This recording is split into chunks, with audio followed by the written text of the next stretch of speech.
This was the start of the normalsmp, where every new season, a new plugin was added or changed to the server, and the plugin chosen to replace lifesteal was Infuse.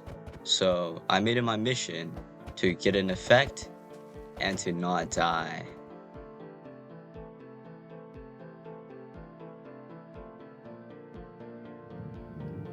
So I was not new to the normalsmp at all. In fact, I've been there for the other 2 seasons.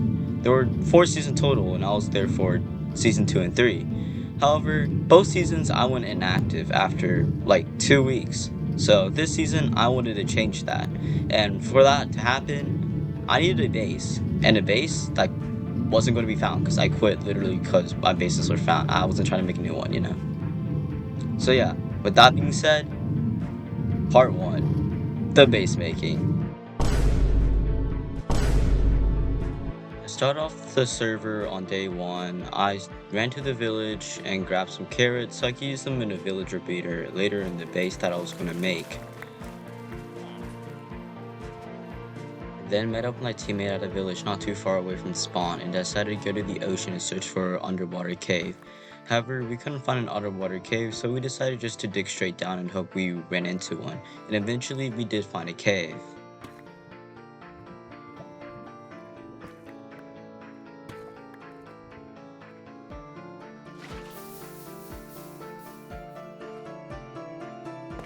The cave wasn't too big, however my teammate and I were still able to find diamonds and iron, and eventually we also managed to find a shipwreck after leaving the cave, and upon opening the chest I saw diamonds and more iron inside. However, all of that was not enough, and my teammate and I decided to return to the caves to get more gear, and I was able to get fully enchanted iron armor, tools, and even an enchanted diamond pickaxe.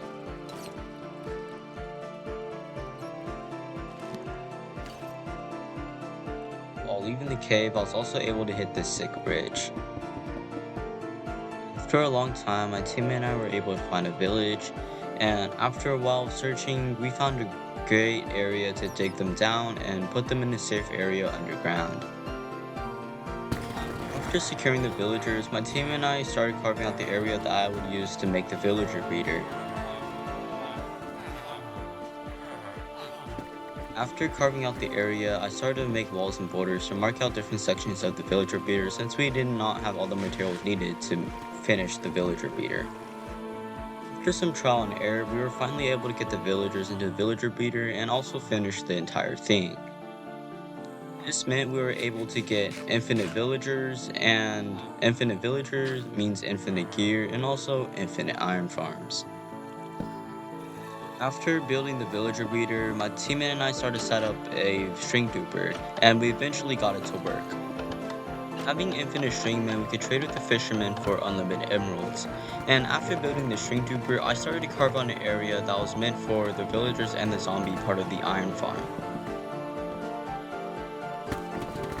After finishing that area of the iron farm, I started to carve out the area for the iron golems to spawn in and get killed by lava.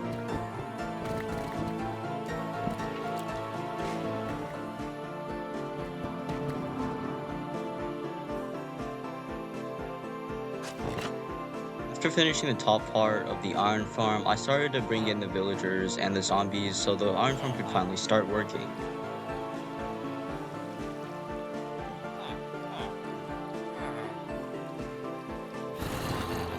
However, the iron farm wasn't working and I had to troubleshoot it by moving the killing chamber back by a little bit so the iron golems can actually spawn in.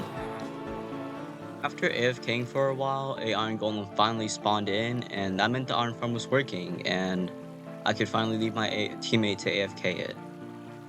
After finishing the iron farm, I had to log off for the night, so I decided to let my teammate AFK. And when I logged on the next morning, I planned to build an XP farm and also build a trading hall. So with that being said, day 2 begins. Day 2 started with me building another iron farm, as one iron farm would not be enough to support a team of 4. So I got the iron farm finished, And while I was sleeping, my teammate actually managed to get a couple of villagers, so I cured all of them so I could get cheap trades. And after that, I brought some armadillos into their base and put them in a hole to start breeding though. Because with 24 armadillos, the XP farm would be at its maximum rate. However, it took too long, so I decided to move them into a separate chamber and put them in the XP farm later.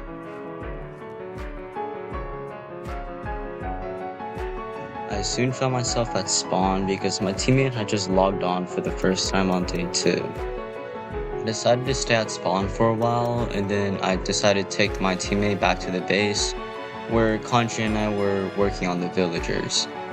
Eventually, I started to move the armadillos into the XP farm because there were enough armadillos to max out the XP farm.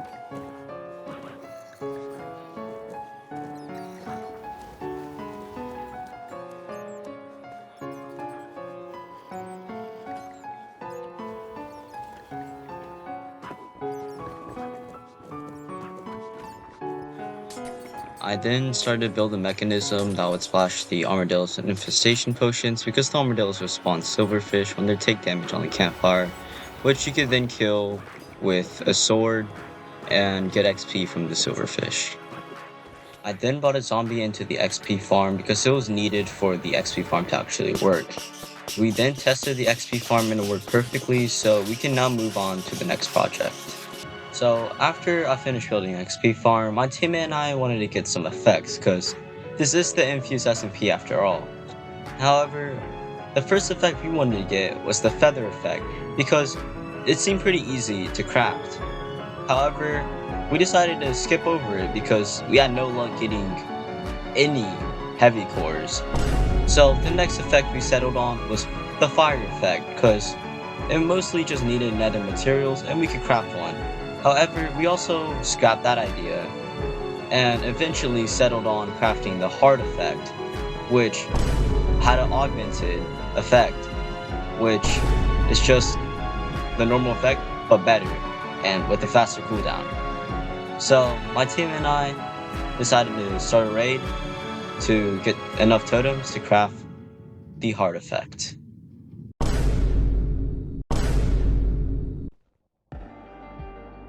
So I forgot to record me getting the totems in the raid. So I'll just show you my journey across the nether roof to finally craft the potion. Because at this time, everybody thought the potion cooldown was at 10 minutes because it was supposed to.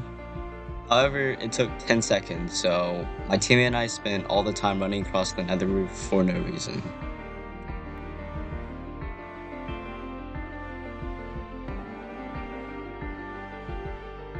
Upon returning to the overworld, I started to craft 2 heart effects because the first one we crafted was the augmented, being the stronger heart effect, and these 2 were just normal ones. And after we crafted the potions, we left the village. And once I returned to my base, I started to dig out a escape tunnel and a trap inside of it.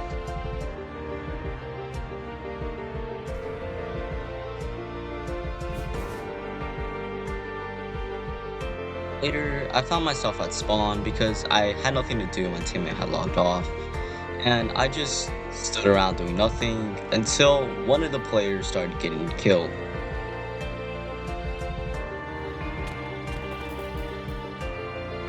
On the death, I asked the other player at spawn if I could kill the person, and he agreed, so I started to chase after him.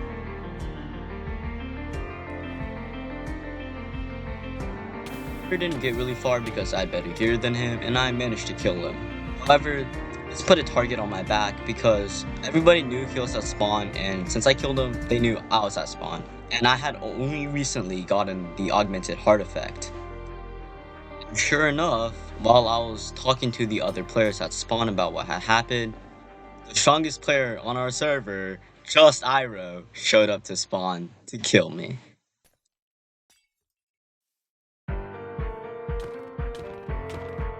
I didn't record any audio from the fight, so I'll just commentate over what's going on. Here's when I finally noticed that I was being jumped, and Tyler, for some reason, was also hitting me, maybe because I killed him earlier. However, I managed to pearl away and eat a golden apple, and I started to drink my potions. However, one thing you could not see was that I only had 8 golden apples at the start of the fight, and I already ate 2, at least. So, I was really low on golden apples. However, I started my heart effect, which gave me 5 extra hearts, which was what's keeping me alive this entire time.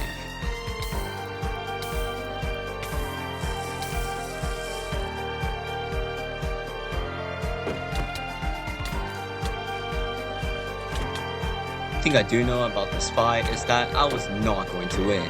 Not only did Iroh outskill me, but he probably also outgeared me, because he had more golden apples.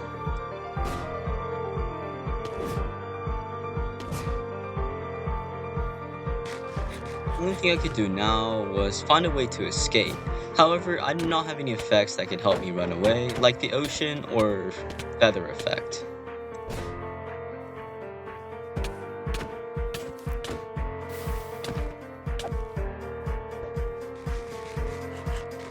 Here you can see I ate my last golden apple, so I pulled out my enchanted golden apple in case I had to use it. One thing about the heart effect though is that every time you eat a golden carrot, it gives you absorption hearts.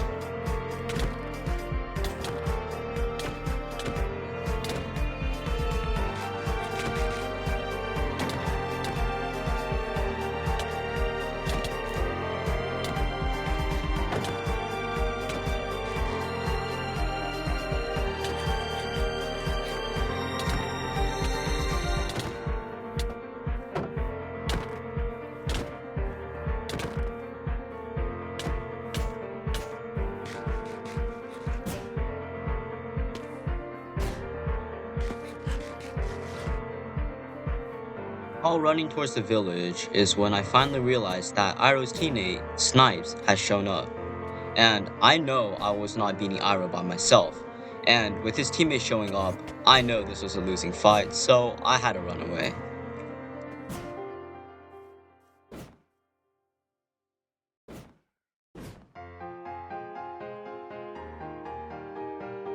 Luckily for me, the moment I entered water, Iroh and Snipes decided not to chase me as they thought I had already gotten away. However, if they had chased me, I definitely would have died. This made me realize how much of a target was put on my back just because I had an effect. After this entire fiasco, I decided to start searching desert temples for the Dune Trim as one of my team's allies, the SPD, or Space Patrol Delta, wanted the speed effect, and I try to help him get it because I'm a good ally. However, every single desert temple I searched, which was 3 because I only found 3, had no Dune Trims, and I decided to log off for the night. And that marked the end of both day 1 and day 2, and the first episode for me on the normal SMP. So yeah, if y'all enjoyed the video, please subscribe. Thank you. It would help.